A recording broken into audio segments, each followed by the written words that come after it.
Je voudrais revenir sur ce qui s'est passé sur cette scène il y a quelques minutes à peine. Il y a une grande différence avec la liste de Renaissance, c'est que chez nous, c'est les candidats qui font campagne. Valérie Ayé était à votre place il y a quelques minutes. D'accord, mais enfin, on a vu quand même le nouveau joker « J'appelle un ami » qui semble être de plus en plus utilisé par la candidate de la majorité. Je suis pas sûr d'ailleurs que ce soit que des amis, parce qu'en réalité, moi je veux vous dire, je suis peiné qu'il y ait des gens qui manifestement autour d'elle ont l'impression qu'ils font mieux campagne qu'elle. Moi j'ai du respect pour Valérie Ayé, et je pense que quand on a une candidate et qu'elle est tête de liste, la moindre des choses, c'est de laisser la candidate faire campagne.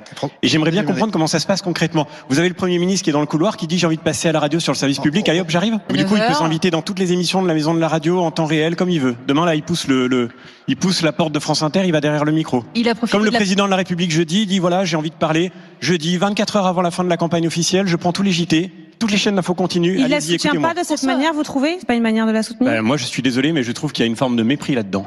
Scène surréaliste où le ministre Gabriel Attal, qui n'est pas candidat pour les élections européennes, débarque sans prévenir pendant le débat de Valérie Ayé. Moi, j'appelle ça plutôt une humiliation qu'un soutien venant de sa part pour aider la soldate Ayé. Visiblement, cela ne choque pas la journaliste de France Info que vous avez vu dans cet extrait, car elle a répondu à François-Xavier Bellamy que le Premier ministre était en interview sur le 8h30 9h de France Info, juste avant ce débat pour les européennes. Mais rien n'excuse cela. Gabriel Attal n'est pas candidat, donc il ne doit pas venir. Honnêtement, à la place de Valérie Ayé, je l'aurais mal pris. Quand est-ce que l'ARCOM va sanctionner ce cirque de la Macronie?